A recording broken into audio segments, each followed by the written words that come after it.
Hello, everybody. This is Uncle Louie coming at you with the following episode of this podcast. And if I am correct, this should be episode 15. And so, without further ado, let's get going.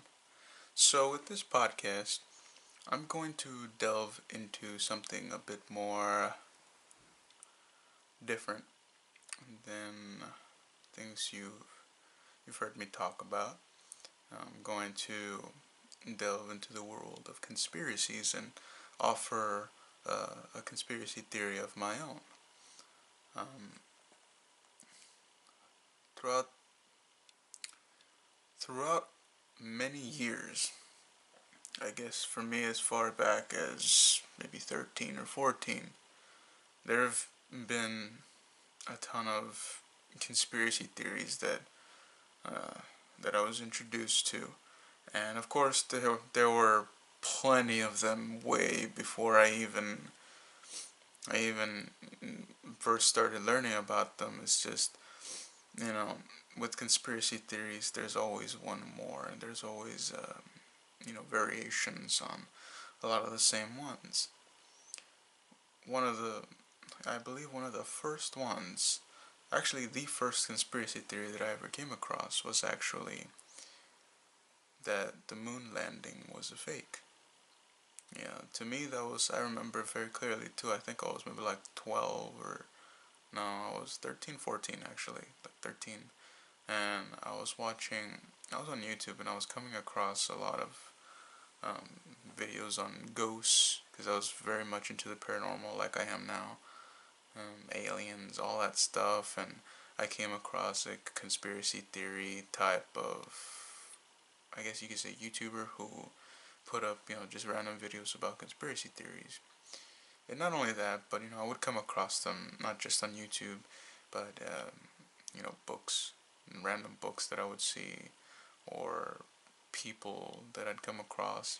Maybe some friends throughout the years that have talked about it, or have them themselves learned about all of these theories and decided to divulge that information with me. So, as I mentioned, one of the first theories that I learned was about the lunar landing and how it was faked. And to me, at the time, since this was all completely new, it was amazing.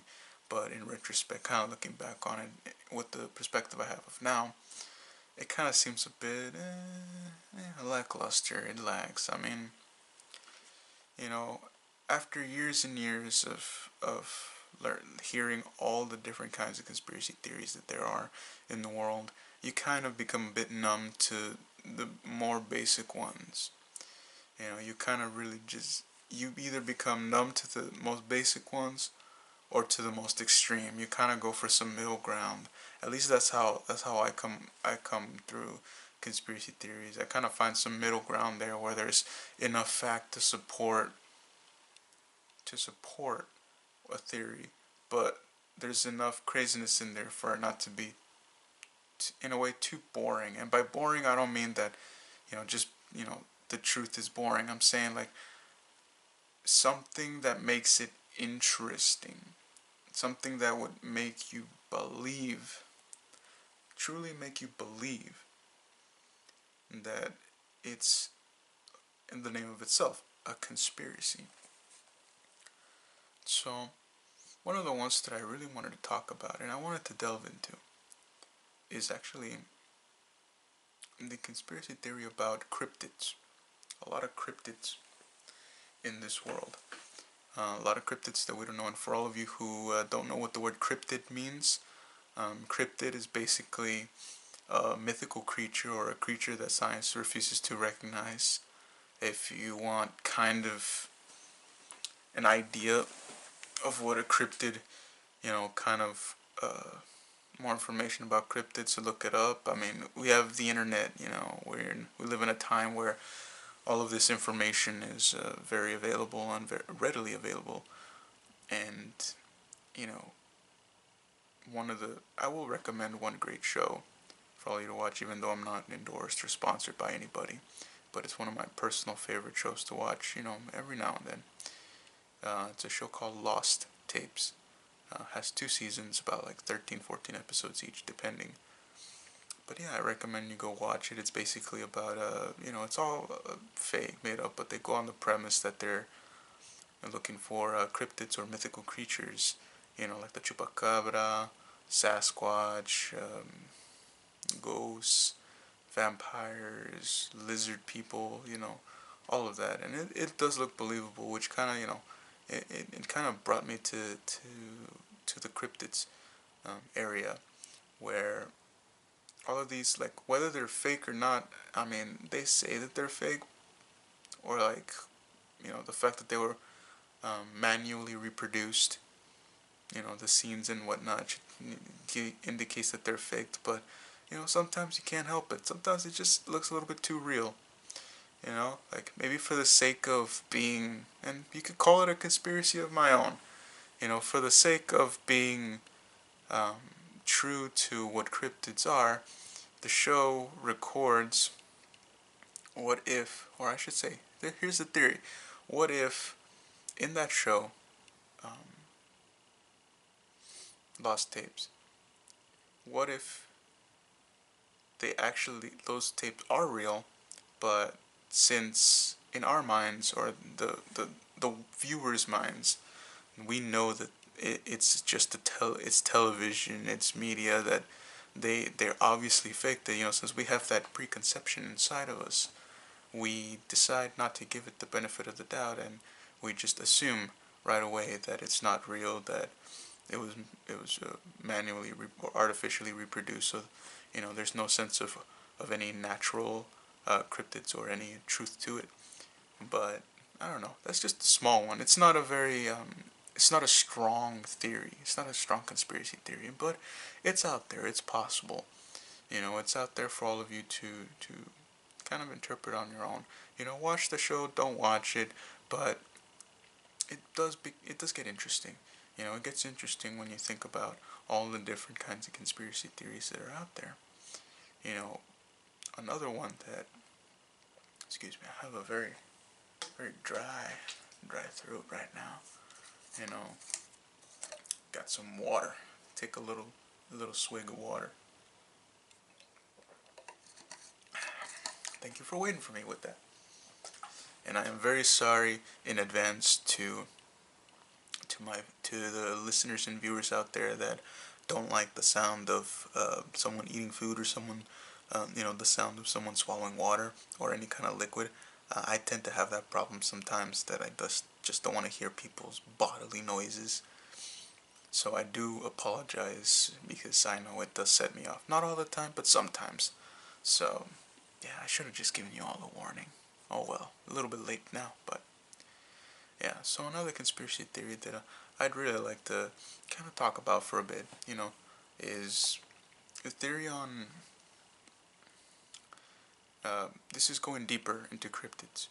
Um, whether vampires. Let's start getting into vampires, and quite honestly, vampires are one of the coolest cryptids out there for me, because I kind of just like the whole concept of it. Creatures of the night. Even though there's been a lot of information, a lot of different variations on the types of vampires. You got the daywalkers and all that in shows, movies, and books and whatnot. So you have a plethora, or a spectrum of variety inside the vampiric world. Ones that drink blood, ones that feed off of your actual energy or your life force, and just saying, energy can be different than your actual life force. Just saying, there's a difference there. It's energy, but there's a difference between energy and life force. Life force is the actual energy from your life itself. It's basically, you run out of that, you die. And the other regular energy is just your normal energy. It's not a fatal, or it's not too closely tied to your mortality. But yes, you got all these different types of vampires, and one of the things that I find very interesting is that um, when it comes to vampires, and from the limited knowledge that I have, because I'll admit I don't research into this stuff extremely I don't delve that deep into it, but I do make an effort to at least learn a bit more and kind of expand and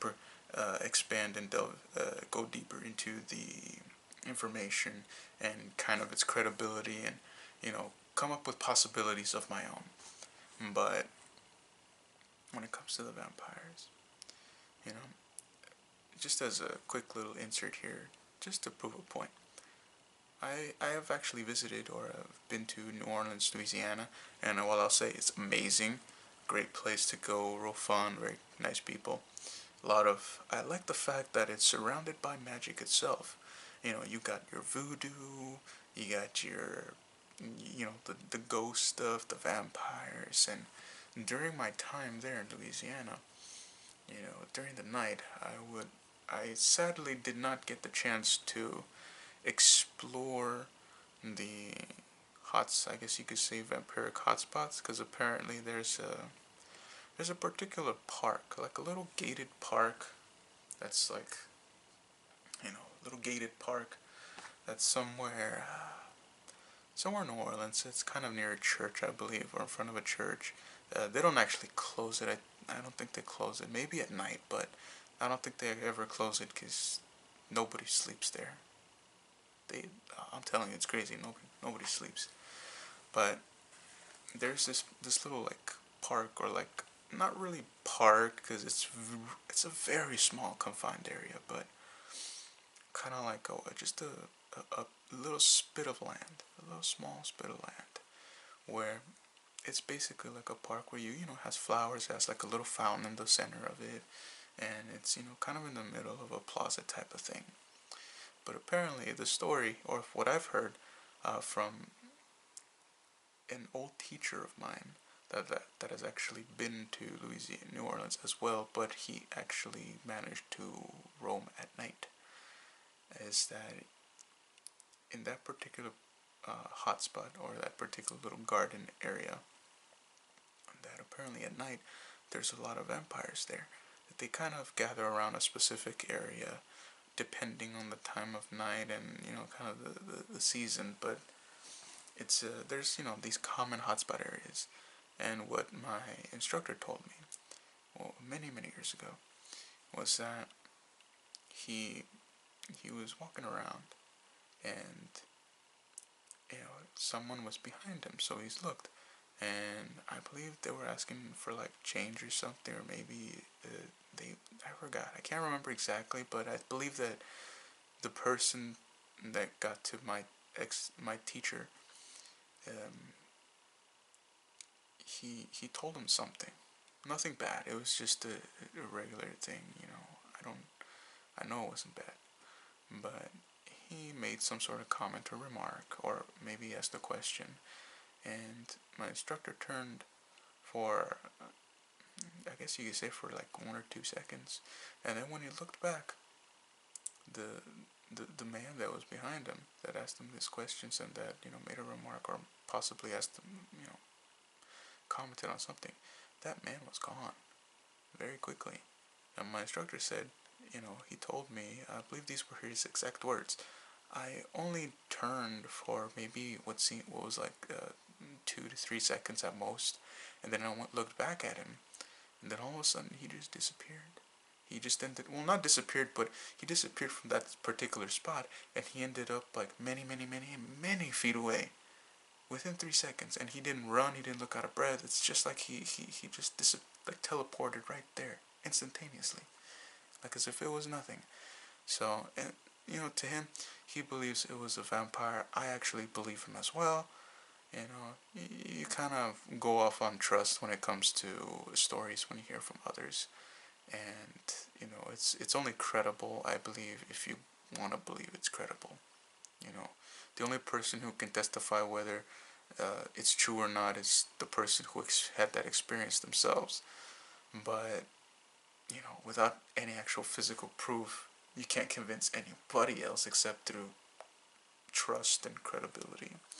And by credibility, basically, it just goes back to trust. You have to trust someone enough to believe their story, and even though there's a good chance that it could, just as there's a good chance that they're correct. There's also a good chance that they could just be lying.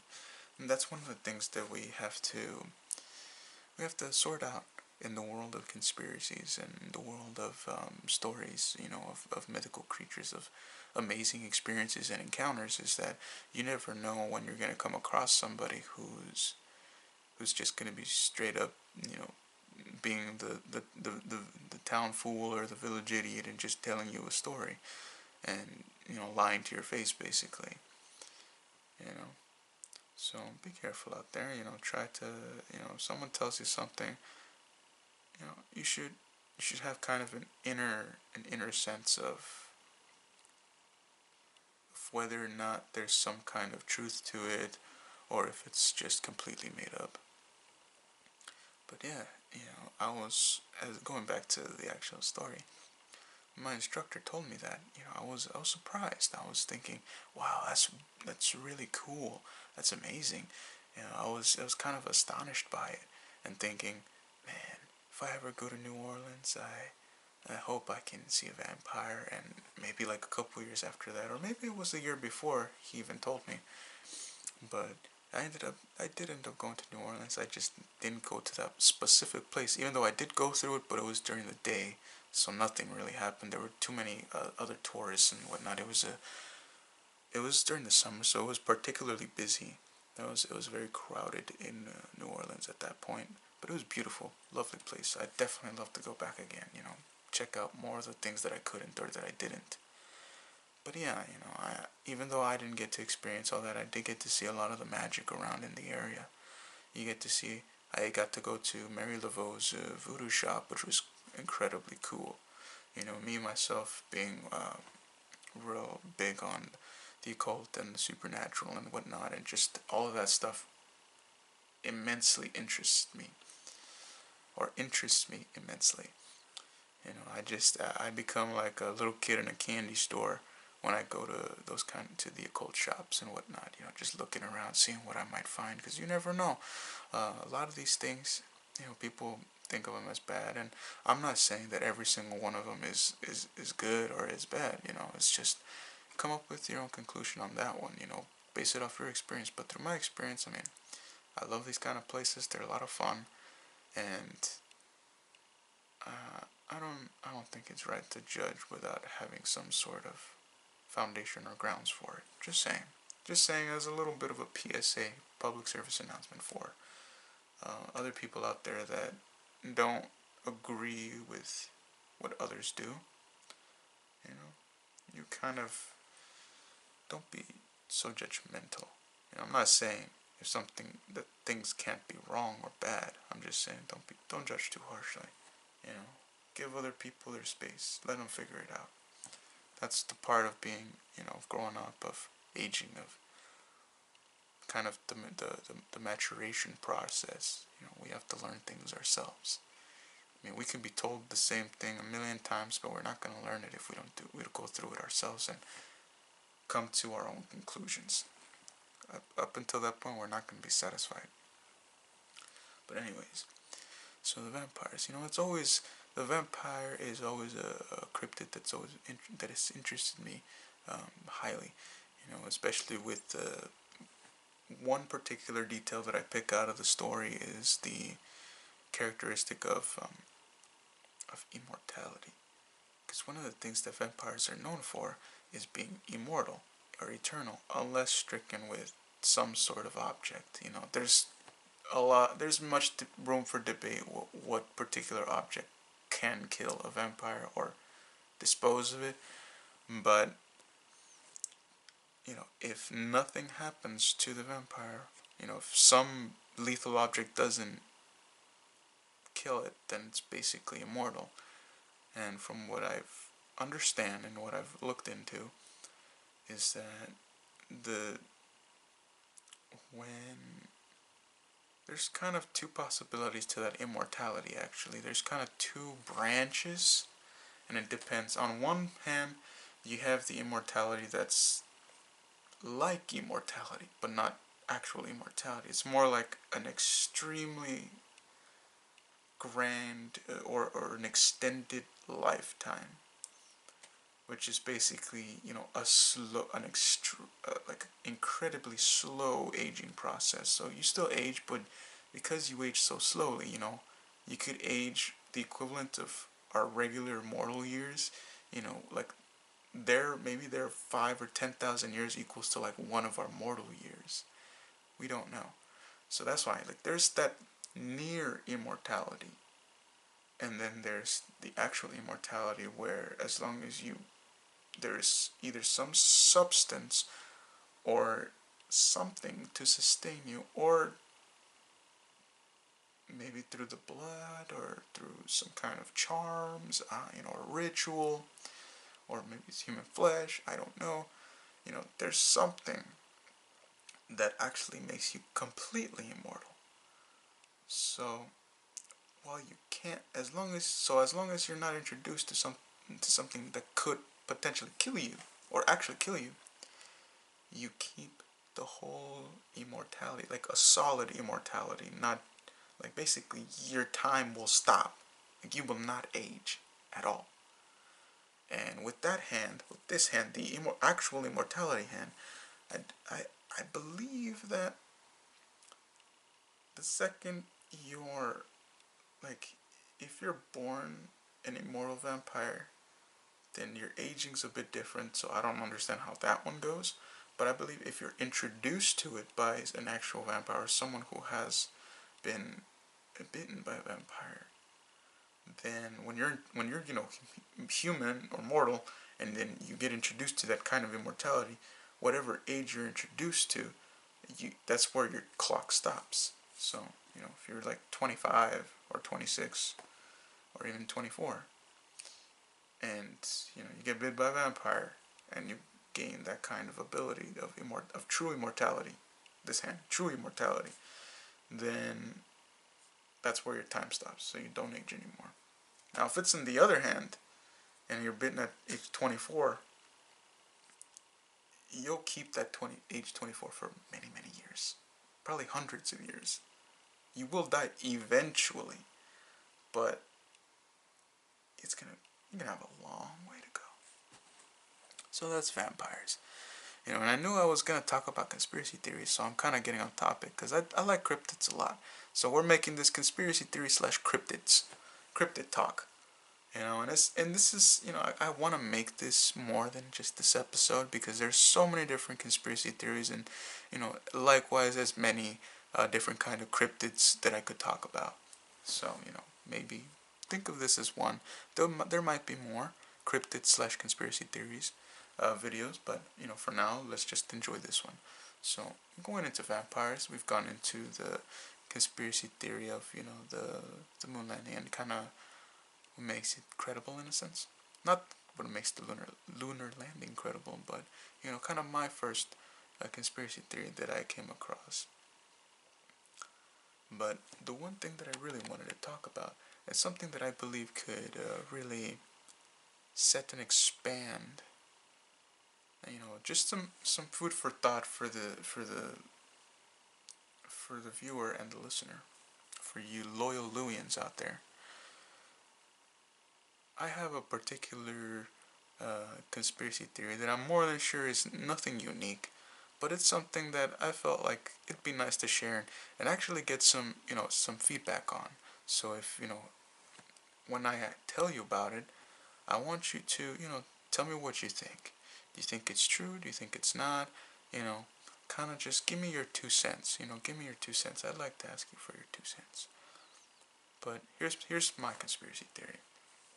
So I'm more than sure that most of you, if not all of you, that are watching or have watched this video, have already heard or come across information that basically tells you this about a particular conspiracy theory, that the celebrities, all the idols, all the elite, they're part of this, like, that they're all Satanists, that they're all all of these creatures, different species, that they do all these rituals, and that they're satanic and part of the Illuminati and New World Order and all that stuff, and the Freemasons and everything. So my conspiracy theory is it's kind of like a response to what they've already created. And my conspiracy theory is, what if? What if? Sorry for the noise in the background. Sorry for the noise. But what if? What if? My bad. But what if? What if? I'm sorry, I'm saying what if a lot. It's because my family got back. They were out, so they came back. So please ignore all the noise in the background. But here's my conspiracy theory. Once again, and hopefully for the final time that I'll say it, what if that maybe the reason why they're doing all of these like blatant or blunt or obvious displays of Satan, of being involved with Satanism, the Masons, the Illuminati, all that stuff, reptilians, whatever you want to, all that jazz.